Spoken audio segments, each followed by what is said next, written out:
I'm Molly. I'm Julie. And I'm Jen. And welcome to Folks Forever, a Lois and Clark rewatch podcast. We're three fans who've been loving LNC since 1993. Each week we'll recap one episode and talk about at least one LNC related topic. If you would like to learn more about who we are, how we became folks, and or how we became friends, check out our intro episode. Today we're going to be discussing Season 1, Episode 7, Smart Kids. We'll also be talking about Lois and Clark FANFIC.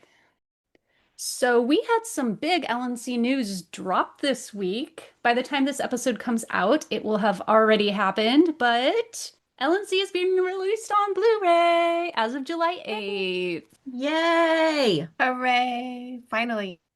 These Blu-rays better have Heba Heba or I'm going to riot. Absolutely. Because I don't like that other music. It's terrible.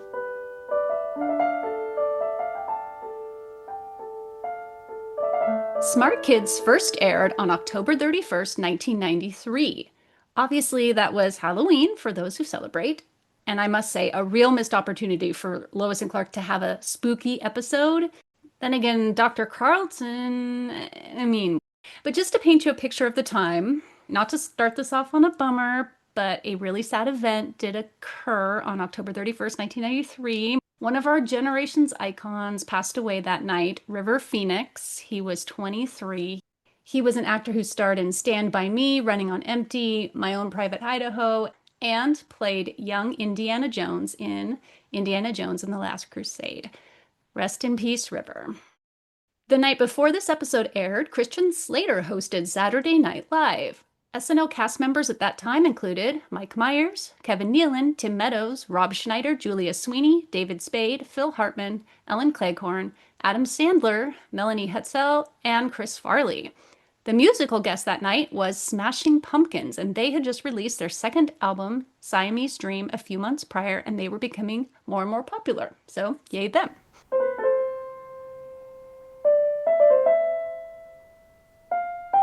Every LNC episode had a title. Sometimes the titles are a play on words or a reference to an old movie or song. But I wasn't able to figure out if Smart Kids was a reference to anything in particular.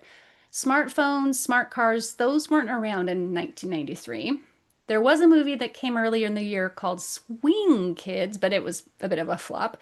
And there was also a novel by Judy Blume called Smart Women, which did reach the top of the bestseller list back in 1983, but I feel like that's a stretch. Some LNC episode titles are just straightforward. Think The Prankster next season. So maybe Smart Kids was one of those rare titles that was just like, here's what this episode's about. Enjoy. If anyone else knows what that may have been a reference to and I'm missing something, please let us know on our socials. I used to watch Get Smart as a kid. Those really old reruns. That was a funny show. I'm sure that has nothing to do with it, but when they say, let's get smart, I was thinking that. Yeah. Before we get into our more detailed discussion of Smart Kids, we'll be giving our very own summaries in 16 words or less, and we'll start with Julie. My summary is, there are smart kids and a pig named Socrates. One thing to remember, they're just kids. My summary is brainy kids drinking Kool-Aid. Lois and Clark take a backseat to pint-sized troublemakers.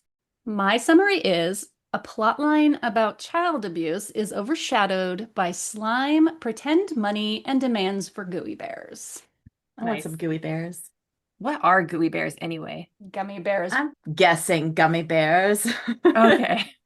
But they're gooey, right? Gooey. If you were requesting an unlimited supply of snack food, what would it be? Would it be a gummy bear? Cadbury chocolate. I would get those Nutella cookies. If you had them, they're round little like butter cookies, but you bite into them and there's Nutella inside. Ooh. So I have good. had those. They're very good. I didn't discover Nutella until like 2 years ago. Super random. So, guest stars for this episode are Courtney Peldon, played Amy Valdez. P.S. This is the second kid named Amy in this series, and we're only on episode 7. She's best known for Little Giants and Out on a Limb. Have you guys seen either of those? Yeah. Yeah? I used to watch, like, if there was a Lois and Clark kid, I watched like everything they were in. Oh, wow. Okay. I had not heard of these, but I did find that she did Adventures in Babysitting in 1989 and 26 episodes of Harry and the Hendersons. Also, she was on Empty Nest and later on in Home Improvement, Star Trek Deep Space Nine, The Pretender, and Boston Public, just to name a few. And one more fun thing she did, she was an additional voice in the movie Frozen. We also had Michael Cavanaugh. He played Dr. Carlton, our favorite person in this episode.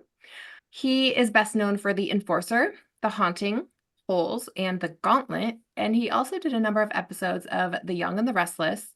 And I don't know if you remember this show, he did a number of episodes of Dark Shadows. Nostalgia hit. I do remember that. Do you remember him in the show? I don't remember him in it, but I remember the show. We also have Scott McAfee, played Philip Manning. He was best known for the voice of Littlefoot in The Land Before Time 3, Midnight Run, Home Free, and as the voice of Kid in Toy Story. And we also have Jonathan Hernandez, played Dudley Nicholas. He was in Beverly Hills Cop 3, The Bucket List, Nick Freno, Licensed Teacher, and My Family. Emily Ann Lloyd played Inez Valdez. She was in Kindergarten Cop, Apollo 13, and Knots Landing. Sheila Rosenthal played Karen. She is best known for Not Without My Daughter and also did a few one-offs on shows like LA Law and Beverly Hills 90210. And last but not least, Margaret Rose played Mrs. Powell. She was in 48 Hours, A Civil Action, and an episode here and there in Star Trek: The Next Generation and Desperate Housewives. I noticed you left out Helga. What was that about? Sorry, I had to draw the line somewhere. No, did you want me to do Helga? I don't have her. Do you have any information on Helga? I don't, but I have a fun fact about one of our smart kids. Okay. I mentioned a few episodes ago that there were some family connections with guest stars on Lois and Clark being related to other guest stars. And our Philip here, Scott McAfee, is related. He is the brother of another kid who appeared later on Lois and Clark. Can you picture a 14/15-year-old girl who was in a later episode, had a couple lines, annoyed Lois? They race down the slide in the source. Yes. That is his sister, Andy McAfee. Ew. No way. Nice. That's cool. Did she have lines in that? Yeah, she was being rude to Lois about how her mom signs Lois's checks. Oh, and all that's that. right. Remember that? Okay. Yes. I remember. It makes me always want to go down those slides whenever I'm at a fair. So, Julie, next time we all go to a fair. Yeah, we did it. Did we Well, do we it? did. We went to the Oh. Clark County Fair. Was that what it was? Yes. That we all went to? Okay. And we did the slide. I didn't remember Wow, doing why the don't I remember slide. that? I just remember there's a video of us going backwards on the slide because we were doing, weird little stupid videos. That's right. I still have some of those. Those are hilarious. It was back when some of those, what were they? The filters that you could use where you'd zoom in on someone and it'd play the dumb music. And we were just, we were so like giddy and laughing at all the dumb things. So yes, and I have some clips of, I think, at your place, like watching Lois and Clark, and with Terry's filters. got like bunny ears or those filters. So that funny. was fun. Julie, do you have any memories of your first time seeing this episode? I do specifically remember watching this episode the first time around and thinking it was ridiculous, but I did like it. The phrase, "Is that a pig?" for some reason became this really big thing between me and another one of my friends in school. We would write it on each other's notebooks in study hall just for, I don't even understand why we did this, but we would just be bored and sitting there, and then I would reach over and write, "Is that a pig?" on her paper, and then we would just start laughing. It was just a weird, random thing, and I'm not sure why it became this big thing, but it did. We were strange. And I always wanted a pig, so I'll add that too. I love it. What about you, Jen? I remember being excited at first because there were kids in it and they were kind of our age and it was my favorite show. So I was like, ooh, it's all combining together. And at 13, this show seemed like such a grown-up world, and to have kids be a part of the storyline was going to be exciting.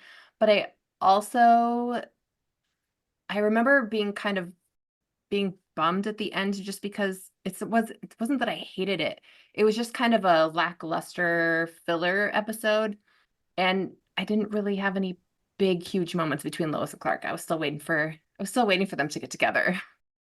I remember this episode. It was one I did see in its original run, or maybe it was the rerun, I don't know, but even had it on tape for a little while before recording over it with a different episode. Then I always felt bad about that. I loved this episode when I was 13. I thought it was so cool that kids got to hang out with Lois and Clark because that was the dream.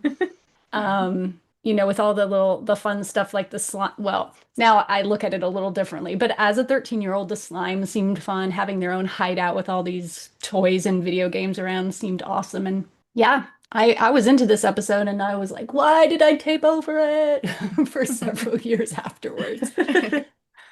I will say that this episode reminds me of you, Molly.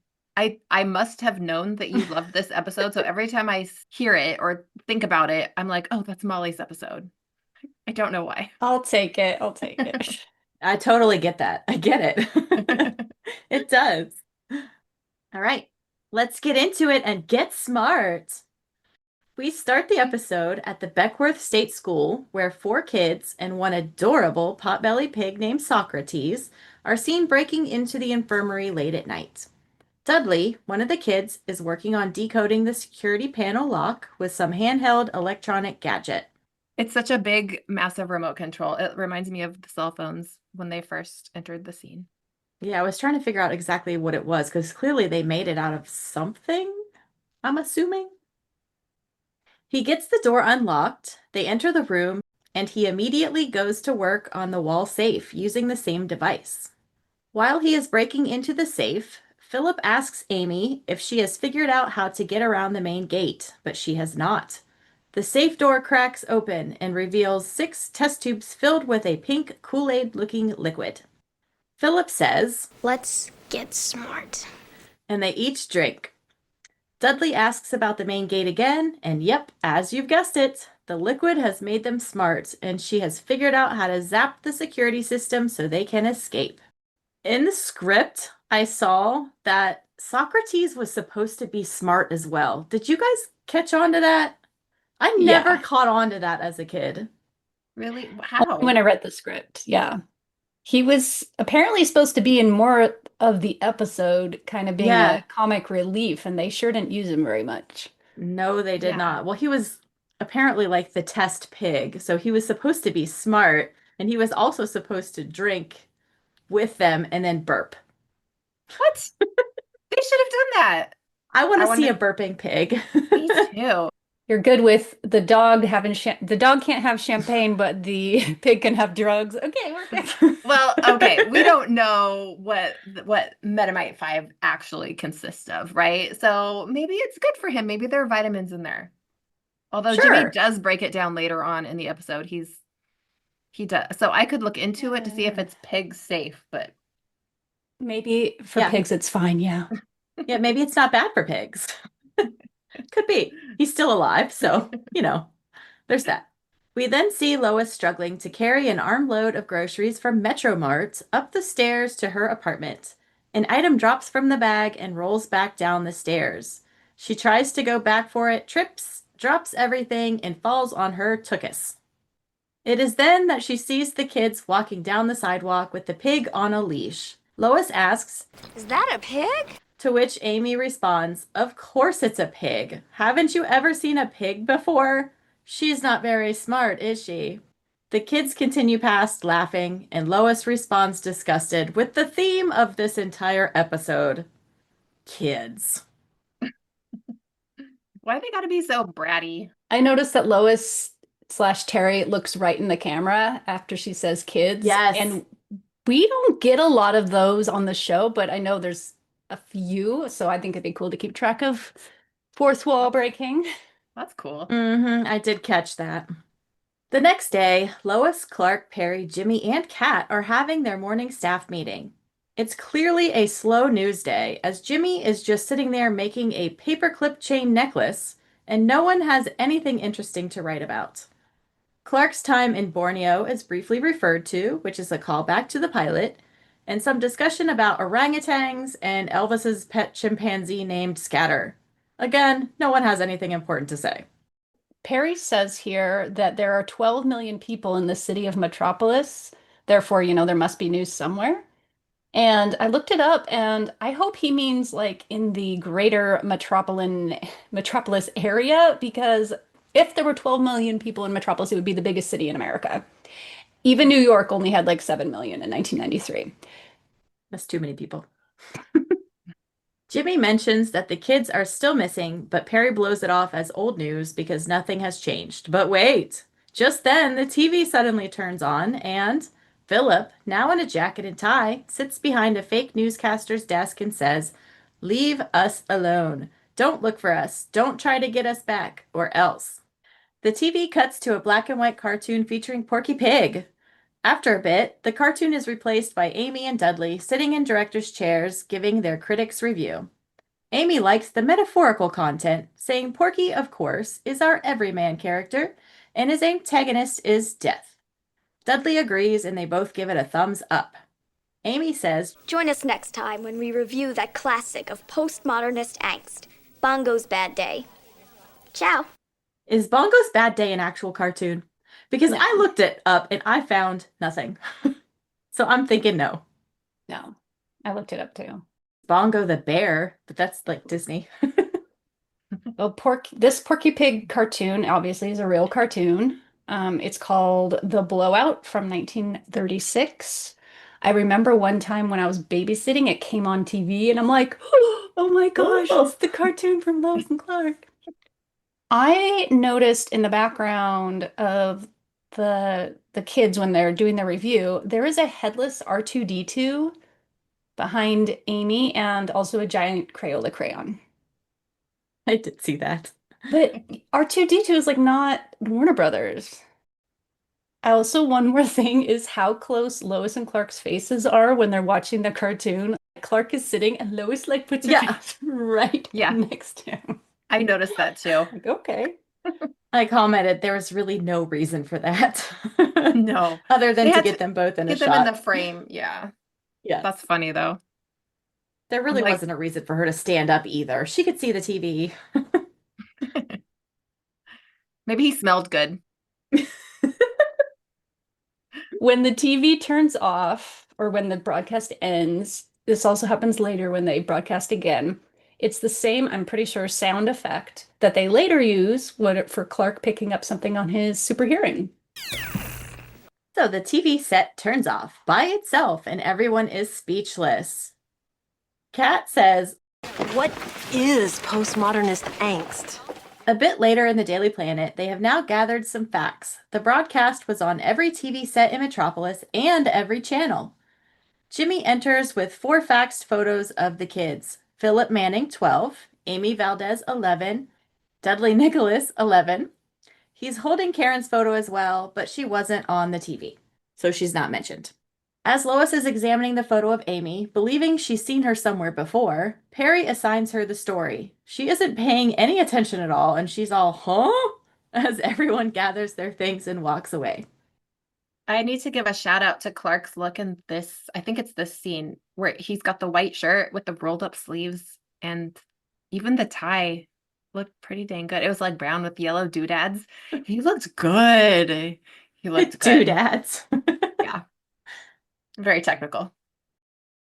Cut to Luther's penthouse. Dr. Carlton is panicking that the kids have escaped and the police are now involved. Lex isn't fazed one bit and slaps him to regain his composure. The doctor staggers back into a chair, shocked. Lex's one good move in this episode. Yes, loved it. Lex says that the police will simply return them if they find them first, and that they are too smart to talk because they know that they will have their last taste of Metamide 5, and there is no way that they're going to risk that. Now Lex wants more info, asking just how smart the kids actually are, to which Dr. Carlton replies that their IQs were raised significantly higher than expected, but it would require vivisection to pinpoint when they'd reach stage 2. Lex has no ethical concerns about doing so and says, "My dear Dr. Carlton, you can't make chicken soup without plucking a few chickens." Dr. Carlton is horrified. As am I, if I'm being honest, because yikes. Y'all know what vivisection is? Do you know the difference No. between dissection and vivisection? I just Yikes. know they got to be dead. They're not dead. I'm They're pretty sure not? vivisection means they're alive. Oh no, that's Oh. even worse. It's worse. Because Yikes. dissection you have to be dead for. Vivisection you have to be alive for. Uh-oh. They're testing on live. Yikes. Oh, okay, see, I always got those mixed up. I always thought that meant he's like, okay, we'll kill these kids, get new test subjects. Yikes. Gross either way, but okay. Horrifying, but okay. Cut to Lois, Clark, and Jimmy sitting in a cab, which is at a dead stop stuck in traffic. Clark is reading a brochure about the school, learning it is for orphan children who require individual attention and specialized instruction. Lois's translation, brats. Clark seems offended, probably considering he was an orphan as a child and he wasn't a brat, so he kind of is sympathizing with them a little. But Lois thinks this is going to be a total waste of time because it's entirely predictable. A, kids escape. B, kids get involved in something. C, kids are found and returned. End of story. The cab still hasn't moved and Lois wants to give up and walk. The cabbie says $6.50 and Jimmy hightails it out of there faster than a speeding bullet so he doesn't have to pay. Lois also excuses herself and actually tells Clark that he's paying. Did y'all see Jimmy's face when he was just like, I'm out of here? No, I missed Like, the nope, look on not his me. face. I did like how He she just sticks his waved. tongue out and like runs. That's too funny. Poor Jimmy. He can't afford it anyway. Yeah. In this script, when they're talking about problem kids, Jimmy comments, I was a problem kid. And Lois says, you're still a problem kid. Well, I he agree. did go to reform school. That is true. But it was a bum rap. It was Justice a bum for rap. Jimmy. They arrive at the school and walk with Mrs. Powell, who I believe is the director. We find out that the kids live there full time and are rarely adopted at their ages. She believes the kids may have been kidnapped or coerced to leave, but no one really knows. Jimmy tries to open the infirmary door, but it's locked. Clark decides to x-ray inside and sees a janitor putting shredded papers into a trash bag. He exits the room and sets the trash bag down in the hallway, where Clark secretly grabs a handful and pockets it. Mrs. Powell directs them to her office to get the children's files. I think Mrs. Powell saw him grab that stuff because she was looking at him that whole time. That was a Oh, bad cut. Yeah, I think so. I missed it. I didn't see that part. Lois pauses to look at a bulletin board when she's hit in the buttocks by some object. The script says it's a beanbag, but I really couldn't tell. Lois turns sternly, preparing to scold the child who threw it at her, when the child asks for her help, stating her name is Inez and her big sister is Amy, one of the girls who escaped. Inez believes Amy will come back for her, and she is worried about her getting caught by someone she is afraid to identify. Lois says that might be for the best, and Inez runs off saying, you don't know anything. Lois looks puzzled. Inez was giving off some serious Veda Sultan Fuss vibes. Little sass. Little sass, yeah. Or the way she talked or something. Also, you know what? It may be our second Amy we've had on the show, but they spell it differently in the script. They give it a really wacky spelling. It's like Aymee. Yeah, thought that was interesting. Aymee. That changes everything I've ever thought about this show. I don't know why I picture it AMY, and that just made my mind explode. All right, now we cut to an abandoned warehouse at the Metropolis Harbor. Philip is concerned that they're running low on money. There is only a couple thousand left from Lex's account.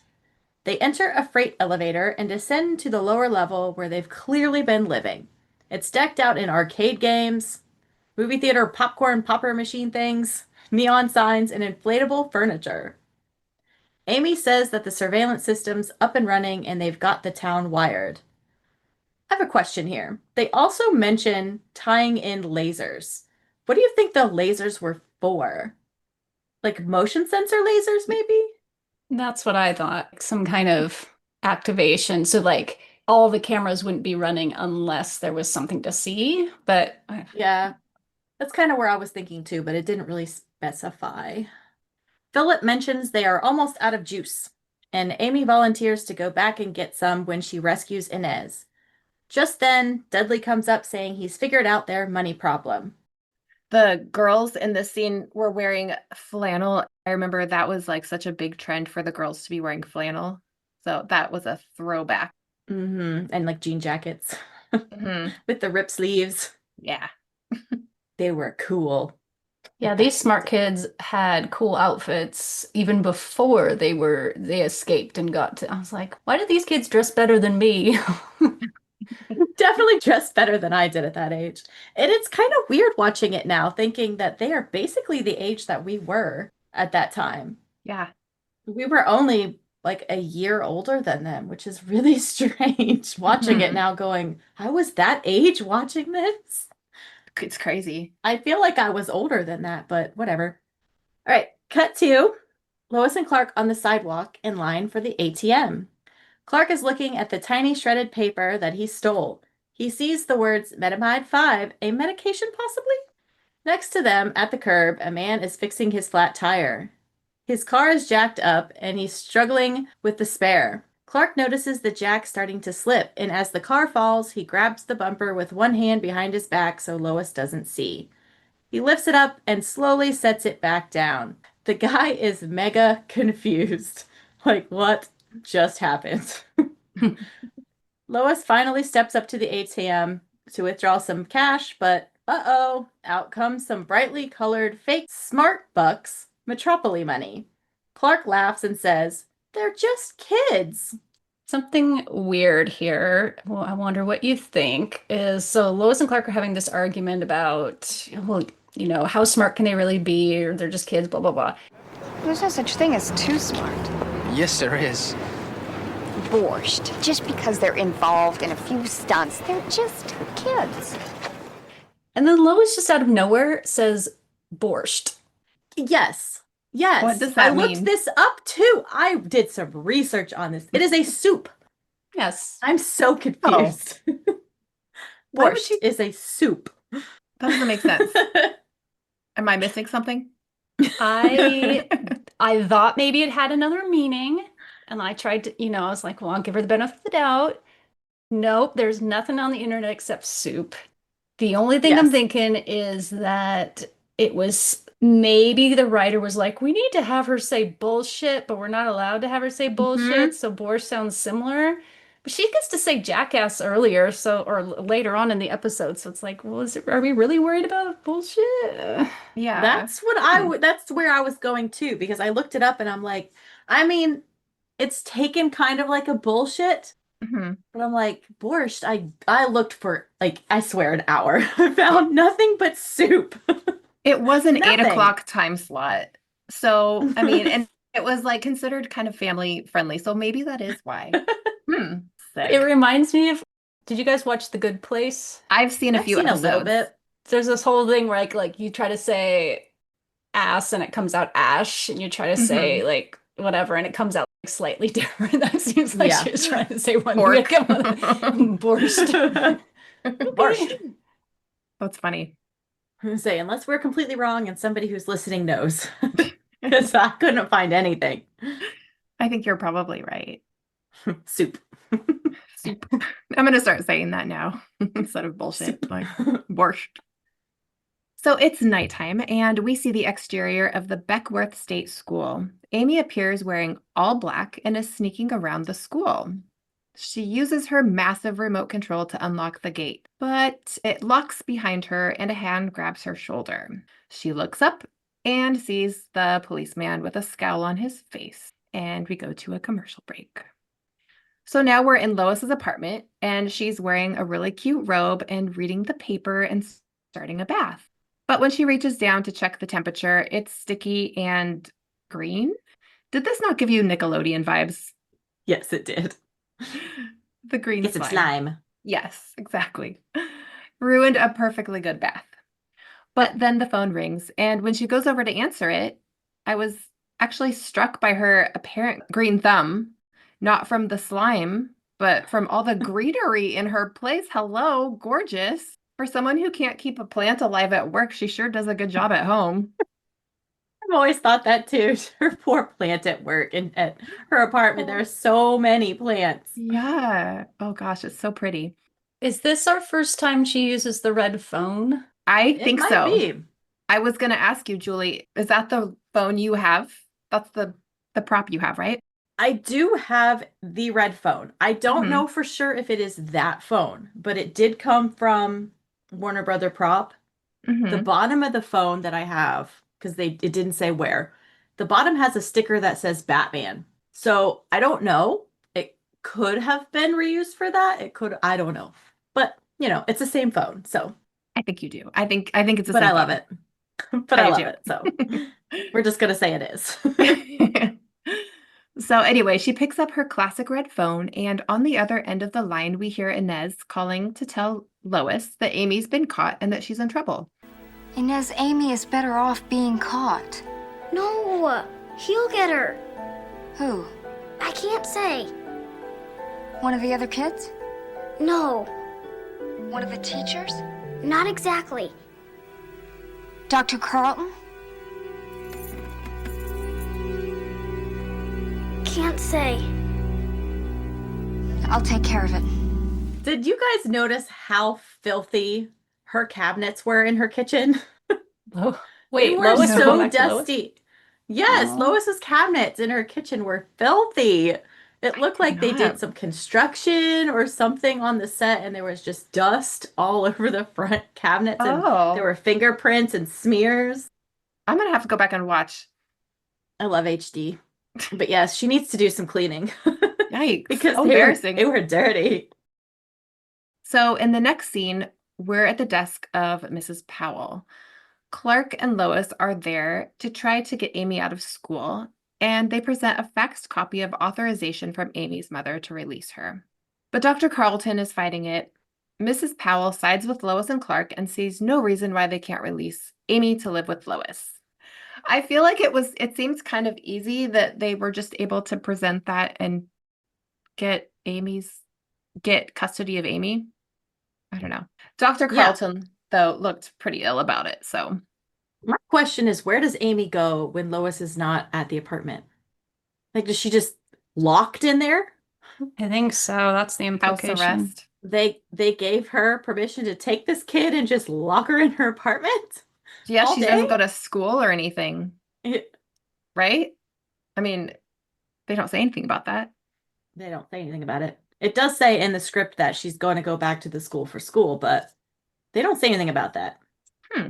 It's more implied that she just hangs out at the apartment all day. That would be the best life ever. I'm sorry. You get to hang out in Lois's apartment all day. Sure. Breaking stuff.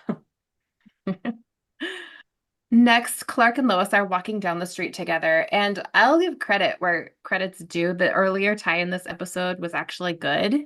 I liked it anyway. But this one's bad. It's mustard yellow with ink splotches all over, and he still can't look bad in anything. It's just not possible, but weird tie is weird.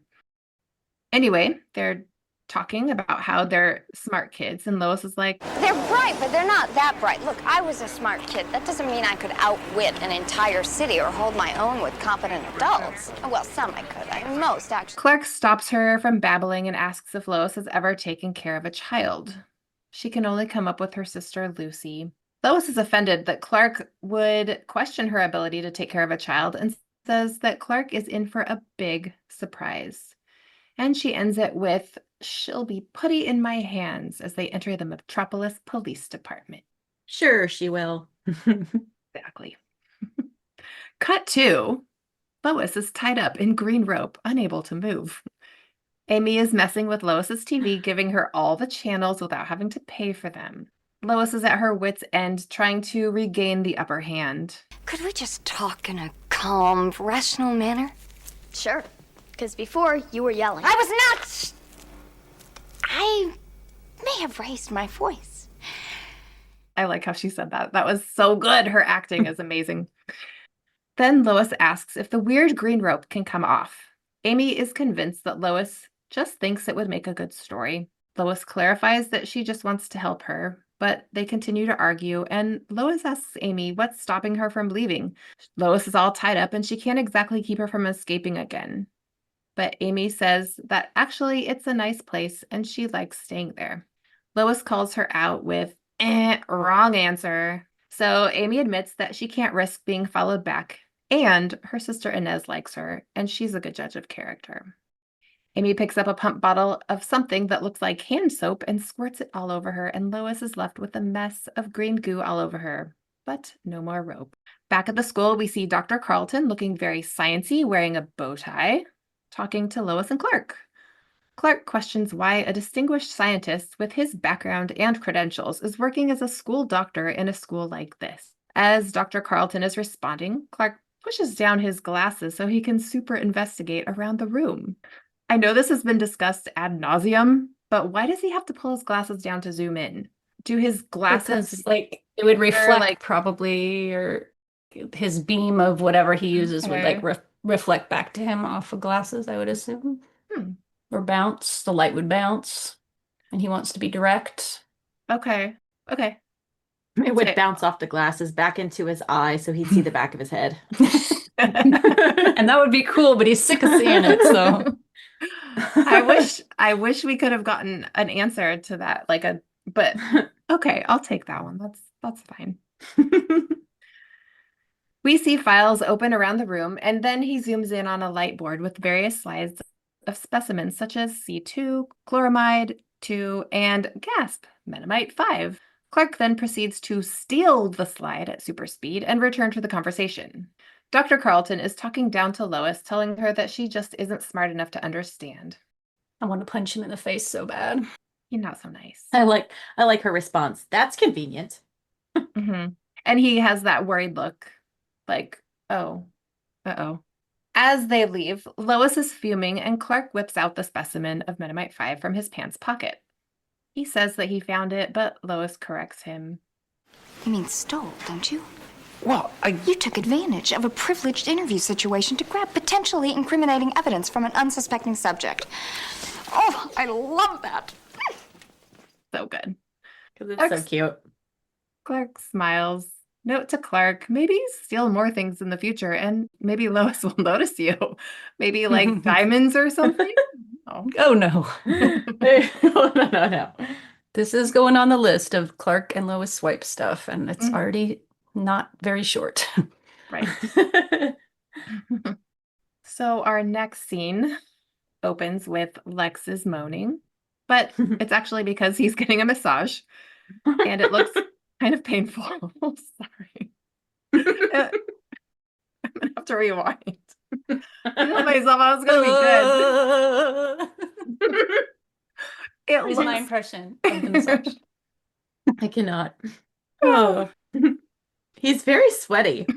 He's very sweaty. I would be sweating too if someone was doing that to me. Holy cow.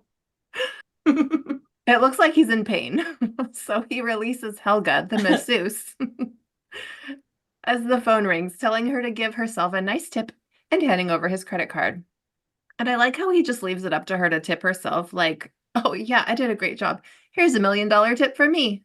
If somebody gave you a card and said add a good tip, what would you put? Knowing he has money? Like how knowing much who would you he put on is, there? though, if she knows, if anybody who knows anything about Lex would be scared to do too much, Yeah. because he'll get it back. $20. $5. Okay, it's just $5. I'll give myself a $5 tip. Scared of him. I love how she smacks his butt. Yeah. That took courage. So on the phone is Dr. Carlton telling Lex that he needs to leave town for a while. Lex directs him to come over now and that he'll have his final payment waiting.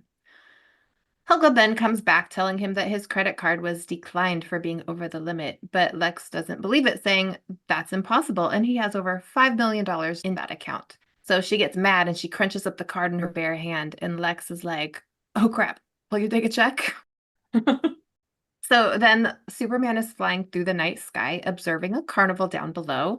Then he flies over a baseball field, and finally he heads down to an alleyway where he lands and runs into the shadows as Superman, but comes back. back out as Clark. Then we hear a kid say, "Freeze," and Clark pauses mid-stride. The kid named Philip says to rewind and play that back. He's got a hunch. After all, he's a smart kid, right? And he and the other kid Dudley view the video one more time and share knowing glances.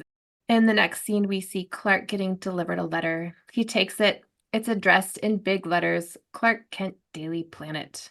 And inside is a simple piece of paper folded up that says, "Dear Clark Kent, we know you're Superman. You're working for us now. Ha ha, the smart kids." In the Daily Planet, the TV is on with breaking smart kid news. This just in. Water supply returns to normal. How did they do it? You'll never know. Meanwhile, the kids say again, "Leave us alone." It's a big city. Lots more can go wrong with it. The reign of the smart kids continues. Jimmy and Lois are also watching when the broadcast ends. Jimmy gives Lois the breakdown of Metamite 5 and says it's so complex that not even Star Labs can analyze it completely. And they were able to make a synthetic facsimile. They're testing it, but it seems to make the kids a lot smarter. Clark says somebody's been using the kids as guinea pigs. And Lois says she has a good suspicion who. She picks up the phone and asks for Dr. Carlton, but he took a leave of absence, no forwarding address. Jimmy leaves to keep an eye on things. Clark asks about Amy, and Lois says that she won't even talk to her, that she's an adult, so that makes Lois the enemy. Clark tells Lois in what I would probably say is the most flirtatious thing Clark has said to her up until this point. I bet you were a cute kid. And it's just the way he says it. She responds, I'm still a cute kid. As she walks out, a huge package is delivered to Clark, and out float 2 balloons with a note tied to it that reads, "Time 2:00 p.m. Place 344 Clinton. Attire Superman costume. Signed the smart kids." Good thing he didn't open that up in front of anyone. And now we're in Clark's apartment, where he suddenly has a ping pong table and he's playing a tough match against himself. Oh, and he's also wearing a gray muscle tee and red plaid boxers. It's a good look. Looking pretty good. Mm-hmm. Also, where did the ping pong table come from? Yeah. Yes, and also not smart because it's like 1 minute till 2:00 and he's doing all these super feats. Yeah. Some of them in front of the camera. Like the camera's going to turn on any second. What if they turned it on early? Exactly. And why are you waiting until the last second to prepare your whole thing? That's gonna, it doesn't make sense to me. And it's suggested that the kids broke in and put the camera there because there's that do not touch sign on it. So why is he like, oh, I'm just going to throw everything around and pretend like I'm a slob because the kids already saw your apartment. You can't really. Yes. This is what I was thinking too. Did they put it there or was that camera in the box? I made note of that too in my notes. I was like, yeah. And the do not touch sign meant like, don't mess with it. Just set it up. Like I was very confused. Maybe they got someone to do it for them, like the messengers that delivered the box in the mail, but I don't know. Mm-hmm. Who knows? Yeah. So anyway, Clark makes the couch look like a mess, throwing his clothes here and there, pouring apple juice into a wine bottle. And I'm curious, what's stopping him from drinking real wine? What's a kid's show? Can't drink alcohol in front of them. What was the episode where they went undercover? I don't know name titles, but he drank alcohol in that one. Where where he's the bartender. Drunk at the bar. Yeah. Right? Yeah, we've had Lois drunk. Mm-hmm. So, yeah. But maybe because there are kids in this episode, we have drugs. We have rampant drugs. You can't put anything more or else you're going to get they're not going to let you on the air. Okay. Like we draw he could have the just been line at the drinking drugs soda. and the alcohol. Yes. Give him a Coke. Come on. A Shasta. A Shasta. And he also got out some greasy pizza. And let's not forget the little ketchup on the ground, the little cup of ketchup on the ground next to the couch. He puts on his bathrobe, kicks off his shoes, and sits on the couch and looks at the camera. Suddenly, the 2 boys are on the TV screen asking why he's not wearing his suit. Clark, who is overselling this to the max, takes a bite out of the pizza and says he doesn't have a suit and that he's not Superman. The kids start listing off all the things that they want from him. Clark asks the kids, "What makes you think I'm Superman?" To which the kids reply, "We saw you land." And they clarify that they saw him in the alley. Clark makes up an excuse that he was just there waiting for Superman, and that Superman was out there looking for the kids. They ask where Superman went after Clark left. Clark explained that he went into the sewers, and Dudley says that it checks out since they don't have underground surveillance. Just then, Clark pours a glass of wine, drops the glass, and sticks his finger into the cup of ketchup. He proclaims, "Ow," and pulls back his finger, which now appears to be bleeding. The kids look at each other and they turn off the transmission, and Clark just says, "I hope that worked." And I hope the smart kids aren't still recording your audio, Clark. Yes. All right, we cut to Lois's living room where Amy is on the floor crying, thinking she's broken one of Lois's electronics. Her smart stuff, or the Metamind 5, has worn off. Lois comes in, brushes off the broken electronic device, and tries to comfort Amy.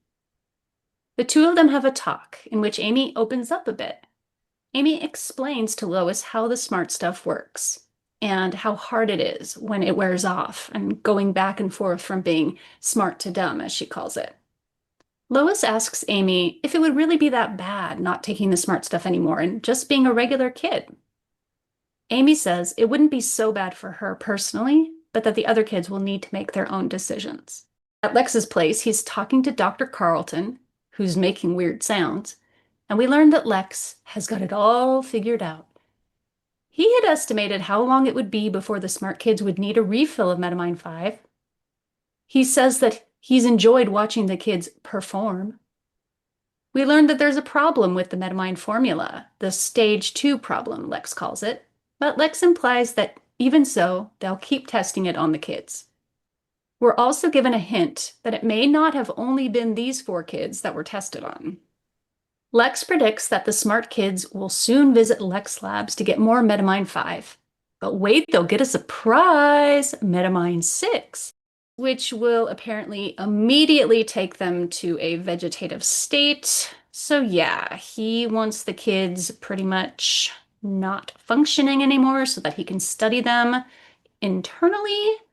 Although I don't know who's going to ask for help with that, because the camera pans and we see Dr. Carlton. He's got a cone in his mouth and he's been forced to drink a chemical, and he's now basically going to need round-the-clock care for the rest of his life. There's a knock on the door. Lex calls for Asabi to answer it, but Asabi doesn't appear. So Lex opens the door and finds 2 smart kids in a trench coat. Philip then sprays Lex with the sticky slime, the kind Amy used on Lois earlier. So Lex is subdued now, and I guess somehow they drag him back to their lair. And they also rob Lex Labs and get the vials of both Metamind 5 and Metamind 6. Purple Kool-Aid. Yeah, the Metamind 6, totally different color. I like how when confused. I like how when they showed up at the door, it was such a cartoon move to have one on the shoulders, one kid on the shoulders of the other in this long trench coat to look like an adult. Yeah. Well, it also worked because they had to hide the super soaker full of slime, so that kind of kept that. Yeah. The super soaker. The next day, the Daily Planet newspaper headline reads, "Smart Kids Nab Luther." And Perry wonders, what do you think they'll ask for? As in, like, ransom. Clark, knowingly to him, he says this out loud, but he's already been a little bit threatened by the smart kids. He says, could be anything. Another smart kids news bulletin comes on the TV. The kids say, if Metropolis wants Lex Luthor back, well, they want Amy Valdez released from custody, and they want their own island and also 1,000 pounds of gooey bears. Kat does not know what a gooey bear is, and it distresses her greatly. Jimmy shows up with Star Lab's most recent test results. We learn that when too much Metamind 5 builds up in someone's system, it, quote, burns out your brain. Lois and Clark realize the smart kids could die if they don't stop taking the substance. Lois and Clark go to Lois's apartment to talk to Amy, trying to convince her to take them to the other smart kids. And I have to say, Clark is utterly useless in this scene, and Lois is great. More on this in a moment. So basically what happens is they've told her, this stuff is bad for you. And Amy asks, how do I know you're telling the truth? And Clark says, we have the lab report. Amy says, that could be forged. And Lois says, you don't know that we're telling the truth. Not for sure. You have to trust us. Then Amy says, I don't have to trust anyone. Adults lie all the time. And Clark's response is, do you think we're lying now? Yes, Clark, that is exactly what she thinks it just said, but okay, thank you. That is correct. Lois finally wins Amy over by saying, okay, you do what you think is right. That's all any of us can do, no matter how young or old or smart we are. And this is kind of a throwback to earlier in the episode. Amy did make a dig at Lois being old, which Lois was like, oh, I'm 26. How dare you? Amy decides to take Lois and Clark to the smart kids' underground lair. Dudley and Karen are there with slime guns, but Amy disarms Dudley's, and, well, Karen basically doesn't do much in this episode at all, so she's also just whatever, standing there. Oh, except wait, she gets her one line in the whole episode right here. After Amy tells Dudley that Metamine 5 can turn to poison if they keep using it, Karen says, But then we won't be smart anymore.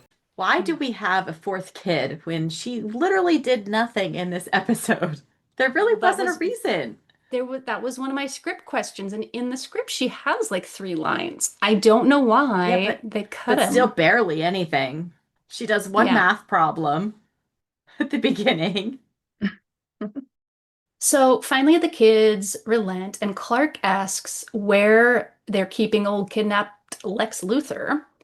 Dudley says that Philip has Lex in the main spy center down the hall, and Clark volunteers to go to Philip and Lex.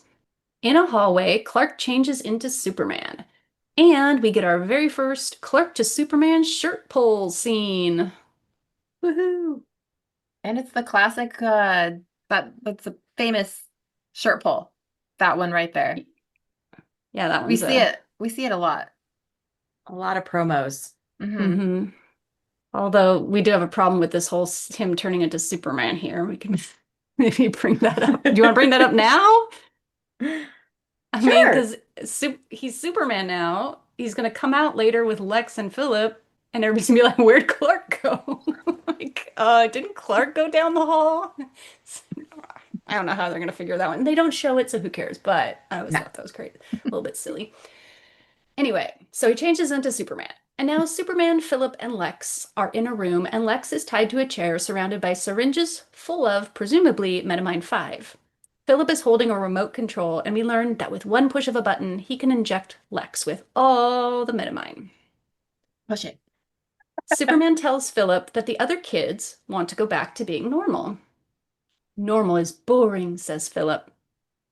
And Superman assures him that different is worse. I know. Different is never quite fitting in, never quite blending. Different is wishing you weren't. I think this is like such a little bittersweet scene because Superman really kind of shows his emotional vulnerability in front of Lex Luthor here. But Lex counters this, trying to convince Philip to stay on the smart stuff and not go back to normal, which is awful because basically Lex is saying, keep taking it. I want to see how fast it does you in or whatever. Like, somewhere in this conversation, Lex says he's shocked that Dr. Carlton used his research grant from Lex Labs to experiment on the children. So to help convince Philip to go back to normal, using some live video feed from Metropolis Park, Superman demonstrates to Philip the joys of learning to fly a kite through trial and error. And a funny thing in this scene is that at one point Lex says, look, can I jump in here? And both Superman and Philip shout, no! And Lex is like, makes me laugh. So Superman says to Philip, learning while you mature is an exciting and wonderful experience. Why deny yourself? And Lex butts in again and says, because he doesn't need to get stupid again. He's got everything that he needs, everything that he'd ever want in his grasp right now. Power, privilege, wealth. Superman says, but would he enjoy it? Lex says, well, who wouldn't?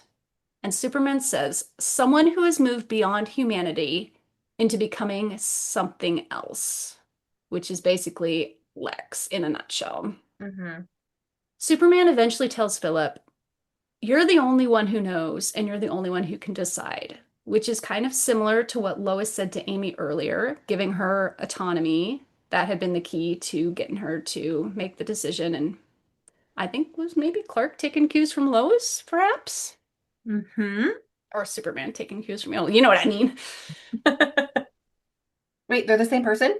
Oh, 7 episodes in. Spoiler 10. alert. Oh. So Philip is thinking this over, and he asks Superman if he would go back to being a kid if he could. And Superman says, no, I already was one. Philip seems to have made up his mind, but then he eyes Lex Luthor and raises the remote control. Lex looks terrified. But then Philip pushes a button. Lex is fine, and we learn that the stuff in the syringes was just Kool-Aid all along. Cherry. That's very cheesy. Did anyone want to eat that when you were a kid? Kind of. I mean, Kool-Aid rules. A day or two later, at the Beckworth school, Lois, Clark, and Jimmy are walking across the playground. Lois is saying, thank God Lex wasn't hurt. And Clark does such a massive eye roll, I'm surprised his eyeballs didn't wind up in outer space. Lois is talking about how Lex is so great. She says, he made sure all of Dr. Carlton's notes, samples, everything were destroyed. He even offered to pay off the charges the kids put on the credit card. And Clark says, very ironically, well, Luthor deserves a lot of credit. And Lois totally misses his true meaning, but that got a laugh out of me on this viewing. Lois mentions that Amy and Inez got to have a conversation with their mother and that a face-to-face meeting is in the works. While Lois is looking elsewhere, Clark sees Philip and Dudley sitting on the pavement, writing with chalk. They've written, Superman equals Clark Kent, in parentheses, maybe. They both catch Clark's eye and grin, then scribble out the words. I don't know, Lois, says Clark. Something tells me we haven't seen the last of the smart kids. What makes you say that? Asks Lois. Clark shrugs, and then Lois spots Socrates the pig and says, I've seen that pig before.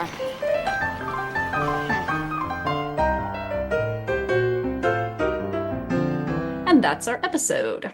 And that's the last time we hear of the smart kids. Yeah, it sounds like they kind of want to maybe bring them back if there's an opportunity, but of course we know that. But it would have been interesting kind of if they had, because I think they know. I think Philip and Dudley haven't been convinced otherwise, and I think they know that Clark is Superman. Yeah. So, was there anything else you wanted to talk about? Like favorite moments? Oh, that, how will you pick just one? Or new things you noticed? What was the point of the pig? There was supposed to be more? I guess I don't understand. I never understood the pig in the whole thing. And so the pig was supposed to be smart and have more involvement? Is that what you were saying? Comic relief. Animals on basically TV. comic relief. Okay. He was supposed to also be drinking and be a smart little pig and understand what they're saying and kind of look at them like, like he was getting what they were talking about. Like Lassie, but pig. And then he was supposed to watch TV at one point. And at the end, he was supposed to be laying on his side, snoring. Basically, he's not a smart pig anymore. The funny thing is, pigs are incredibly smart, which I don't know, like, I guess to make a pig smarter, but that's interesting that they would choose a pig when they're Tested actually on the pig smart. roast. Yeah. I always wondered why the people that were like, oh, we have 4 kids missing from our school wouldn't have mentioned that a pig was also missing from their school, because then maybe Lois had been like, I saw 4 kids in a pig. Yeah. Good Not that it would point. have helped at that point, but. All right. Do we think that Lex saved some Metamind 5 and maybe takes a sip every now and then? Possible. Maybe. I mean, he still never figured out about Clark. You would think that if you're smart, you would figure it out. Wonder if he ever tested on Dr. Carlton after he kind of went brain dead. Oh, well, They do mention him, though, that they thought he did it to himself. Is that what was implied? yeah, he he did it. That's what they're saying. Yeah. Well, that's also because Lex got kidnapped by the smart kids and left left Dr. Carlton just sitting in that chair for how many days? Yeah. I don't know. Hmm. Okay. I have to say two things. One, justice for Karen. No, just kidding. Second is, why do folks dislike this episode so much? You guys kind of already talked a little bit about what it didn't quite sell for you. I've been pondering this. One of the things I pondered was, well, maybe they don't like it because there's a lot of kids in it. And to be fair, this is the most kid-centric episode we have. Although we get quite a few kids in the season's greetings, plus Lois and Clark acting like kids. And generally, season's greetings is a pretty positively accepted episode. Maybe they don't like it because there's a lot of like child endangerment going on here, but then you have Tempest Fugitive later, where basically the guy is trying to kill a baby for half the episode, and we love that one.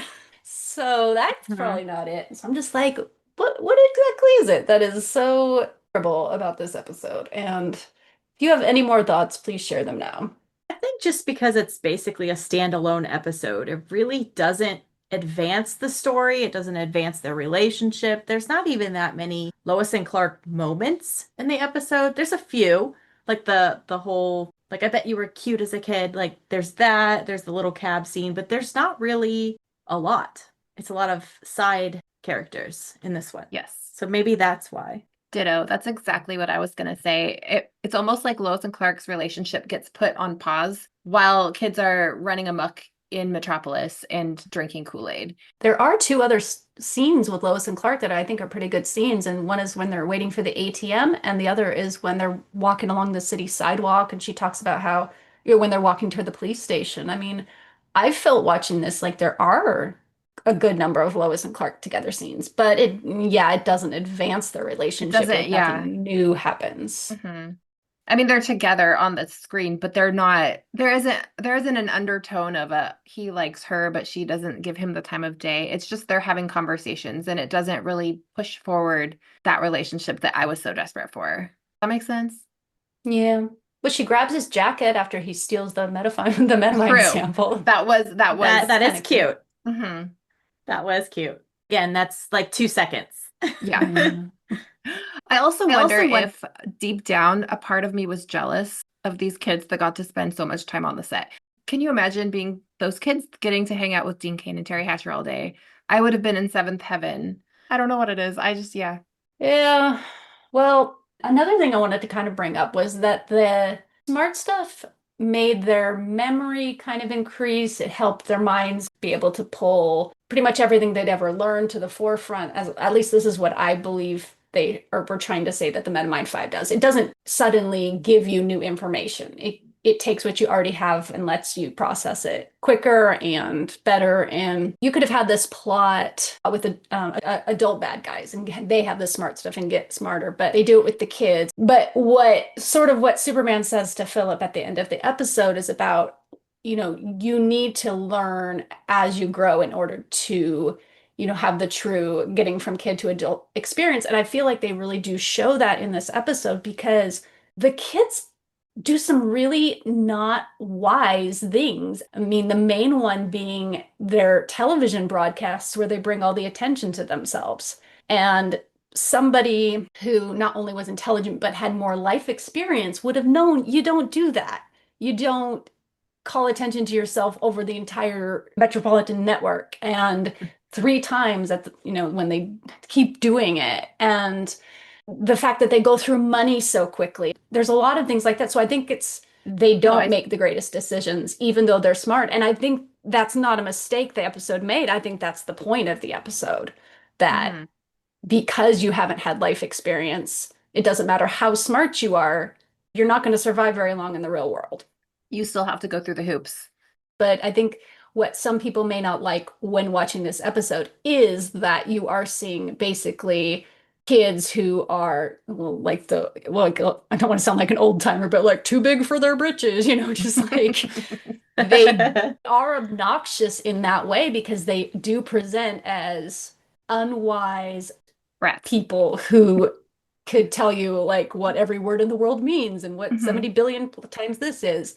And that kind of person in real life is obnoxious. So I can see where people would be, or viewers would be like, oh gosh, these smart kids, ugh, we have to watch this. But Yeah.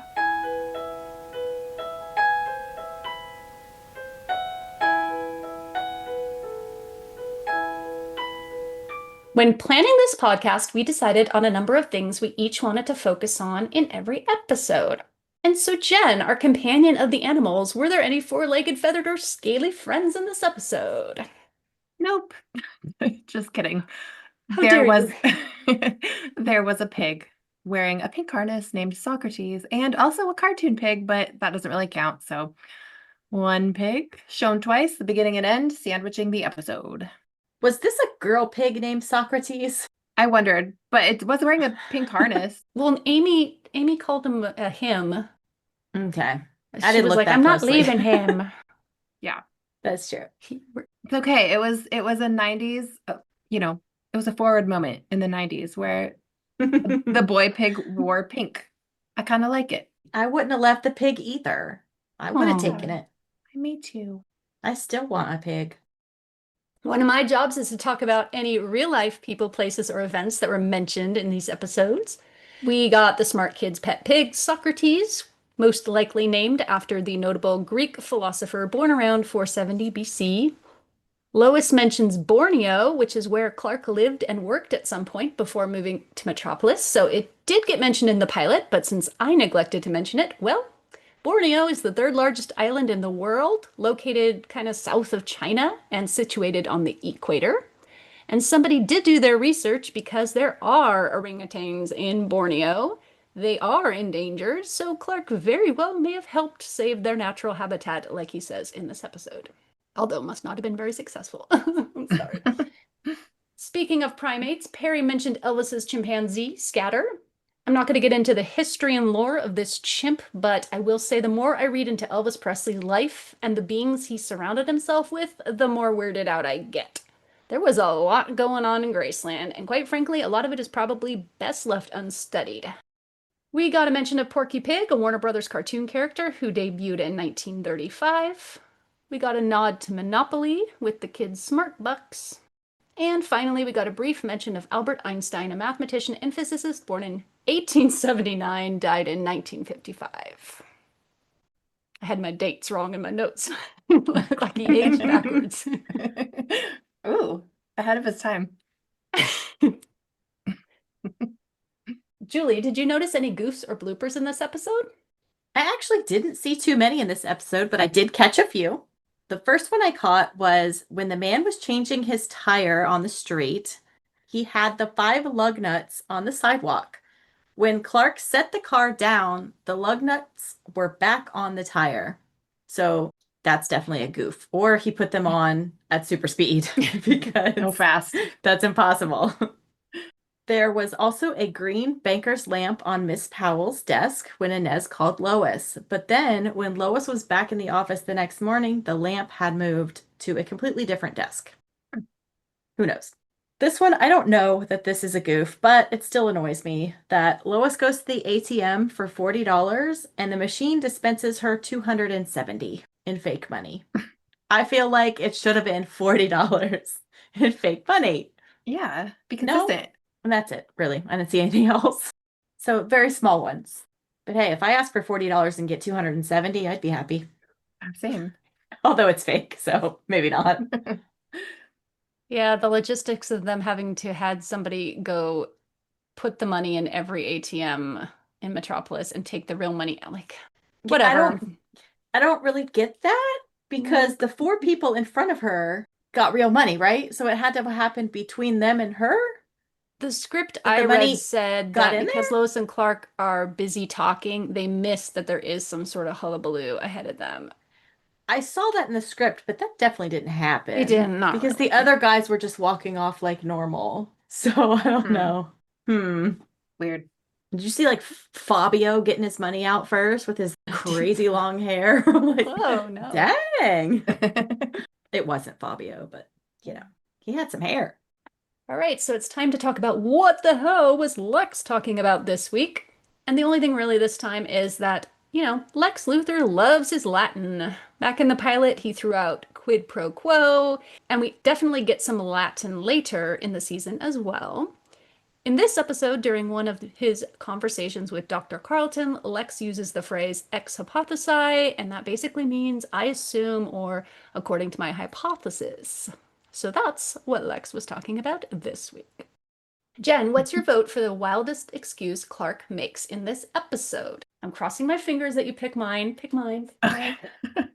Well, I'm hoping that I picked something that is actually an excuse, because I went back actually to one of the other ones. I'm like, that doesn't even make sense with what I said. But I didn't have a lot to choose from in the previous one. So this one, I chose that. So he gets caught on tape. Superman gets caught on tape flying into an alleyway. Am I close so far? Okay. Yeah.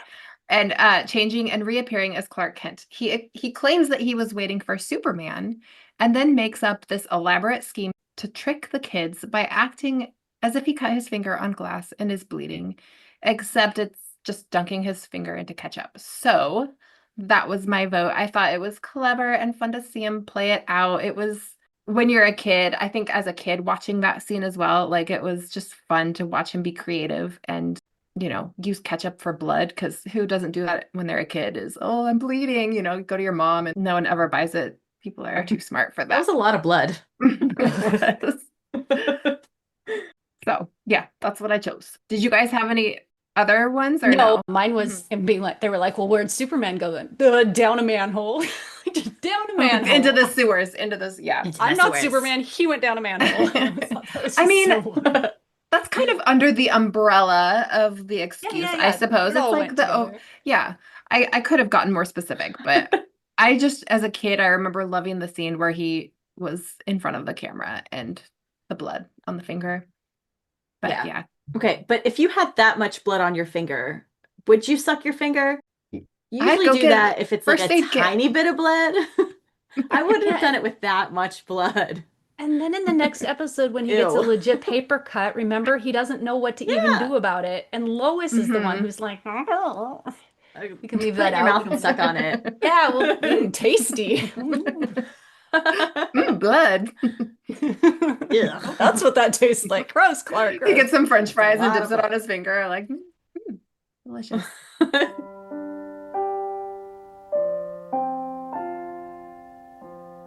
Our acronym of the week this week requires a little bit of internet backstory, history, I guess. So back in the 90s, we had email, message boards, chat rooms, but we didn't have emojis. Pretty much every type of communication on the internet was done through simple text. Some people did make those sideways smiley faces out of a colon and an end parentheses, but in the days before even that became popular, if you were just typing away and you wanted to convey that you were in a jovial mood, you would say G. Okay, that's a lowercase letter g, or sometimes uppercase too, but in between two angle brackets, aka the less than and the greater than sign. And G stood for grin, as in a big smile. BG stood for big grin, like if you were making a joke or super happy. EG stood for evil grin. Today, you'd either use the winking emoji or the devil emoji, depending on your intent. And yes, sometimes we'd even use BEG, which stood for, you guessed it, big evil grin. We eventually dropped these G's in favor of emoticons and then emojis. I haven't seen anyone use the G in the brackets for many years, but if you ever come across old LNC media online, like fanfic from way back when, you might see them. And now you'll know what the G's all mean. Yay. I remember in high school, my friend and I used to write notes to each other like on paper, and we use the G. I have old letters from you, I'm sure, somewhere in boxes where you, me, Gretchen, we would all put the G in the little brackets, and it was just part of, like, we'd be handwriting stuff and then we'd write a G or an EG, or, you know, or we'd even write a colon and parentheses. Sometimes we wouldn't draw a smiley face. We'd write the colon and the end parentheses. We could have written a smiley face, but we didn't. The sideways smiley. That wasn't cool. A very big evil grin. Yeah. Oh, BBEG. BBEG. I don't think I saw that one. Oh my. So now we come to the end of our episode discussion. On a scale from A+ to F-, we are going to give grades to this episode. What do you got for us, Julie? I'm actually a little shocked with my grade. This is an episode that I typically skip over because I don't recall liking it that much, but, and it's something that I haven't watched in many, many years. But I actually surprised myself. I was debating on a B-, but I actually went with a C+. I took it down a little bit because I just wish there was more Lois and Clark. It wasn't a bad episode. I actually liked it a lot more than I remember. I like the whole I bet you were a cute kid. And I liked the sweet scenes between Amy and Lois. So I'm going to end up with a C+. And Jen? Smart Kids is one of those episodes I'm never excited to revisit. And when it comes on a rewatch, I'm usually like, ugh. And then I know the next hour is probably just going to be a snooze fest because I know nothing really happens. And I'm sure it was probably kind of fun as a concept when I was a kid, back when it aired, but it just doesn't hold much weight for me now. The plot doesn't advance much to the ongoing narrative, and the storyline feels a little thin. It just feels like filler, and it doesn't do much to further the characters that I care about. That being said, I will say some nice things. Dean playing ping pong was cute. The ketchup thing was cute. The pig was cute. And can I say cute anymore? The idea that someone is onto Clark is kind of fun. And there was that one tiny moment when Lois and Clark kind of flirt, if you'd call it that. So there are moments that are very redeemable, and it is still my favorite show, but I have to give this episode a C. Sorry, Molly. I said last week that I would have the highest, and I'm glad that stuck. I wanna almost know. went with a B-. I was debating back and forth because I did enjoy it a lot more than I used to. I think maybe because I hadn't seen it in so long. Mm-hmm. And there were some cute moments. Yeah. But I'm sure Molly is higher. I want to know what Molly rated this one.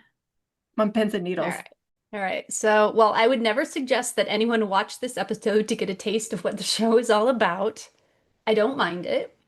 Dr. Carlton is super ick, but when I get past him and also get past maybe Dudley's goofy grin and all the slime, it's really not so bad. It's your typical vulnerable citizens of Metropolis are in trouble, and Lois and Clark have to figure out how to help them before it's too late. I also agree that there's several cute scenes and conversations between Lois and Clark. Jimmy is useful, and Kat keeps her paws to herself.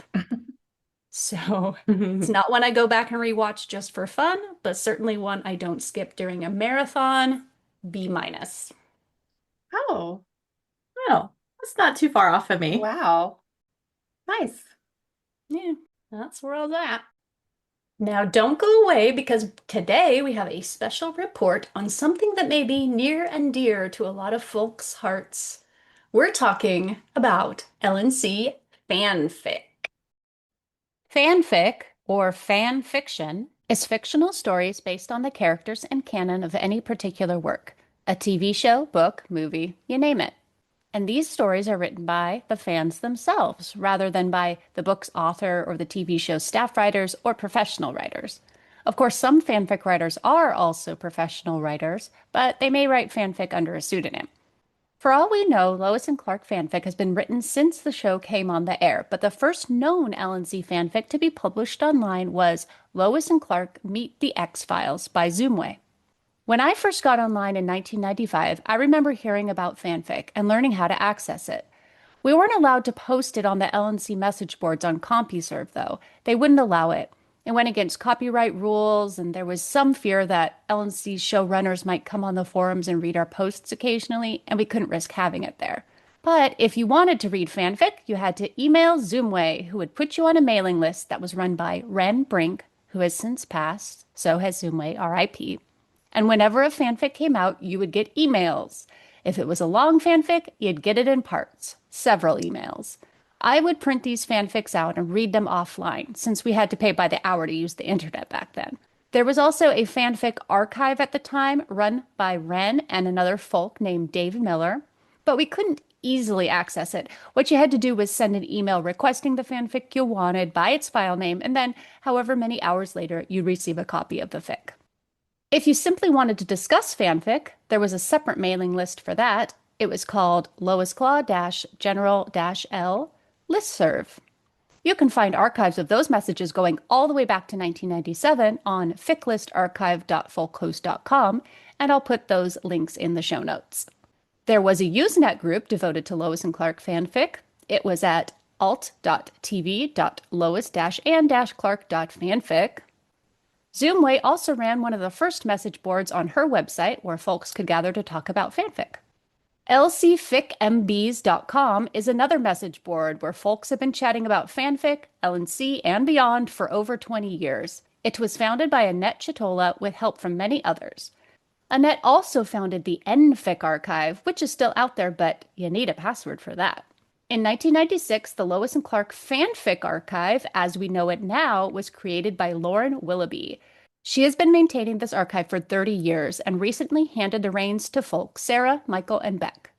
The fanfic archive in early 1998 had a pretty long URL. It was at express.com/chrispat/LNC fanfic. And I don't know if it was just me or what, but I didn't understand or know how to use like bookmarks back then. So every time I wanted to go to fanfic, I would type this in like. Oh my gosh. Wow. Did we have bookmarks back then? I don't That's even what remember. I don't know. Oh, I don't remember. We could have copied and pasted from like a document, but I never did that either. How would you know the website to go to? Like you would have to write it down and then Oh, well, type yeah, it I had in like a piece of paper taped to the wall. Yeah. Yeah. Like, okay, Yeah, I time had to I read had a fanfic. big thing that had just written out. I remember that. So maybe they didn't Yes. have bookmarks. I don't know. Because I do remember writing them all down. Mm-hmm. Same. In the olden days. If you use the Wayback Machine, you can find one of the first captures of the fanfic archive from December 1998. At that point, there were 914 stories available. As of this recording, there are 4,355 stories on the archive. And those can all be found by going to the archive's newer URL, lcfanfic.com. After the show ended, two separate groups of folks came together and created their own continuations of the series. One was called Season 5, and it was followed by Season 6.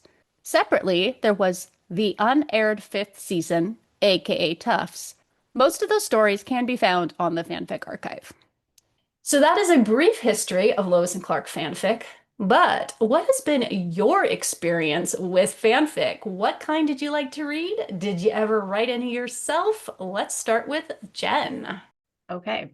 I did not write any fanfic. I was not a writer. I feel like I remember kind of going and looking up things when I was waiting for an episode to come around. So for instance, at the end of like a season where they'd leave a cliffhanger, I remember specifically one cliffhanger going, what's going to happen next? And so I would go online and look up as many fanfics that I could find. I don't really remember specific fanfics that I read, but I do remember after the show ended, I remember going on, I think it was the Krypton Club, and they were doing the unaired 5th season, or TUFS. And it was basically a fan fiction that carried on with how the series ended up. So it goes into, I don't want to give anything away in case anyone hasn't been there, but there's a baby. We don't know anything about the baby. And, you know, the challenges that arose as the new parents balancing the superhero duties and the baby. I don't know. I really only wanted fanfic that revolved around the LNC relationship. I didn't anything with the villains. I'm sorry. I didn't care. I was bored. Just give me the Lois and Clark. I'm pretty sure I delved into the NFIC at some point, but I don't remember anything about what I read specifically. Julie? Kind of similar. I never actually participated in writing any myself, but I definitely read it, and I still do read fanfic. There are so many stories, so I still haven't read all of them, obviously, with 4,000 plus stories out there. But I remember I used to love sitting in on the round robins that used to happen on IRC. I would sit in and watch everybody write out, which those were really interesting. Like somebody would start writing, and then it would go to the next person, and they'd continue the story, and then the next one continue. I was always jealous because I'm not a writer. I knew I couldn't do it. I wanted to get in it, but I just watched. But it was always interesting to me. And those always came out pretty cute. Do you guys remember the Kurth Awards? Yes. Oh my gosh. So wow, yes. Do you remember that? They're still There were doing it Curse as of Awards. last year. I don't know if they did them this year. You'd vote for your favorite one of the year. Like, which one was the waffiest? Which one was like the most dramatic? I remember there were different categories you could choose from. And I We'd would go on always IRC and vote. watch the ceremony. Yes, there was an actual ceremony. I never saw the ceremony. I definitely read the unaired 5th season. That was also good. I always enjoyed the stories where Lois would find out Clark was Superman or anything waffy, silly, any of the ones that would extend an actual scene from the show. Those ones were usually my favorites.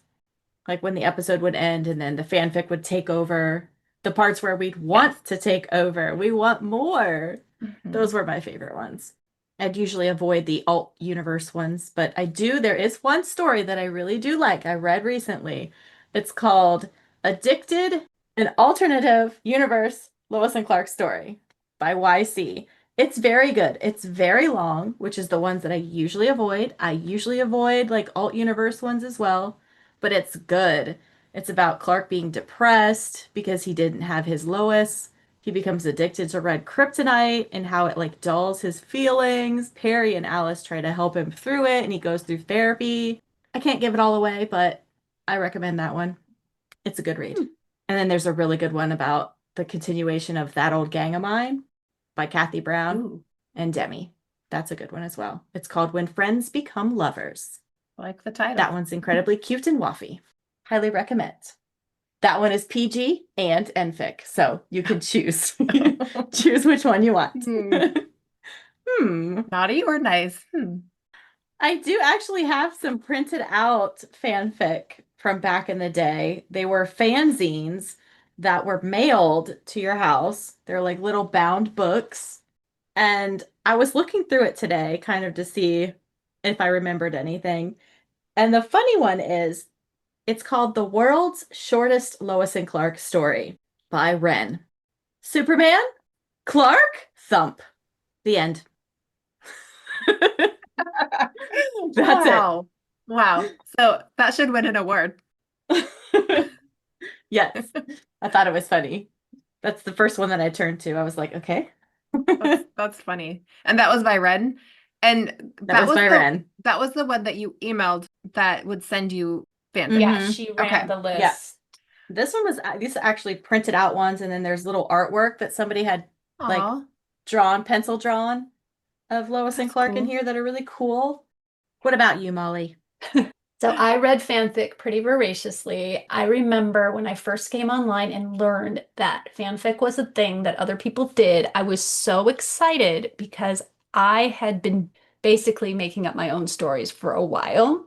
And I was like, oh my gosh, other people do this too? This is a thing I can. And then also the fact that I could read all these stories and get my fix, like when I wasn't able to actually watch the episodes. That was, so exciting. My favorites were usually any story about Lois being pregnant, them having kids, Lois and Clark as kids, Lois being rescued. Some green kryptonite was always a plus. I loved short stories, lighthearted and funny stories, what if stories. And I loved any story where Lois found out the secret. I didn't care how. As long as it was a new way I hadn't seen before, I wanted to read about it. Stories I tended to avoid was any crossovers with other fandoms that I wasn't into. I'd also look at the size of the file of a story after the archive was a thing, and if the story was over 100 kilobytes, I probably wouldn't touch it unless other people were raving about it. And a 100 kilobyte story is about 17,000 words or about a 60 to 80 minute read. That was kind of my top. I did that too. I would choose the small stories first. Yeah. So and any then when story I ran under out, I'd go with the long ones. Yeah. So those 900 in 1998, I probably read every single one that was under 100 kilobytes. Mm-hmm.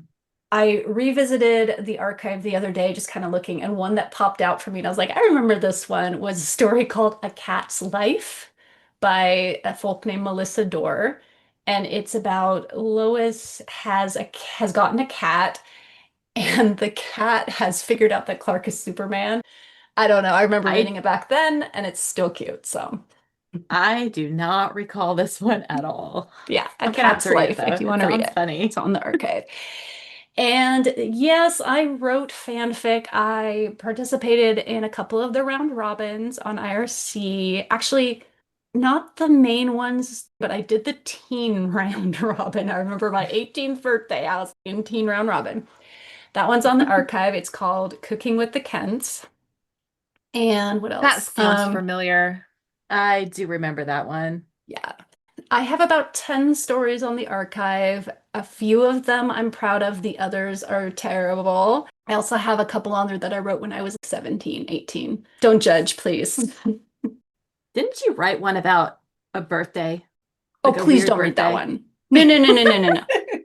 No, no, I no. remember a birthday. Ooh. There is that. There are two. They are both, I think I wrote them for either Jen or Gretchen in real time and did not really edit them at all. Just sent them in, and they're I really just bad. for some reason remember this. Oh, Oh. I'm gonna look They're it up. really, really goofy. They're kind of like that absurdist sort of Lois and Clark, just really wacky. Yeah. Please don't read those unless, or if you do, don't tell me that you did because I don't want to know. Feel like we've not really gotten that much into it, but I'll tell you what, if we think of other things to talk about with fanfic, we will bring it up again in another episode and cover more. I know Julie wants to talk a little bit more about her NFic, so An NFic feature. You'll need a password to view this episode. to listen. well, thank you to everyone for joining us today. Please be sure to subscribe to this podcast on the platform of your choosing. And if you're feeling extra generous, leave us a review. If you're planning to watch the show alongside us, the next episode we'll be covering is Season 1, Episode 8, The Green, Green Glow of Home. We're also super excited to welcome our first guest, Matt Truex from Lois and Clark, the new podcasts of Superman. So be sure to listen to that one in 2 weeks. Wait a minute. How do I find you? You can find us on Instagram or Blue Sky as Folks Forever. That's FOLCS FOREVER. Or you can visit our website at folksforeverpod.wixsite.com/podcast.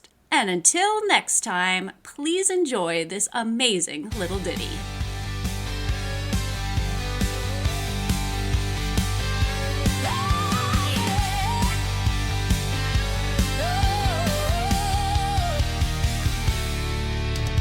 Orphans in the lab at night, their minds were sharp, their eyes alight.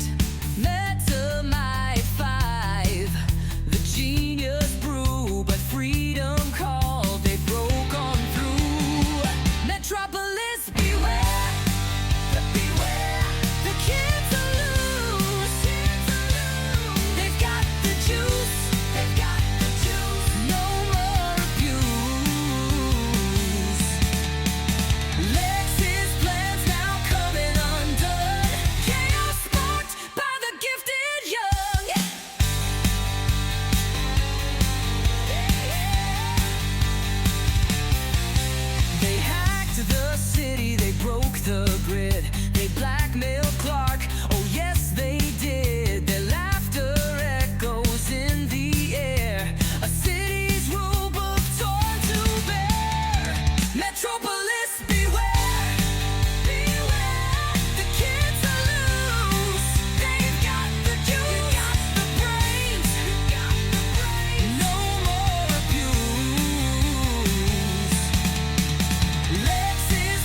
is caught, what can he do?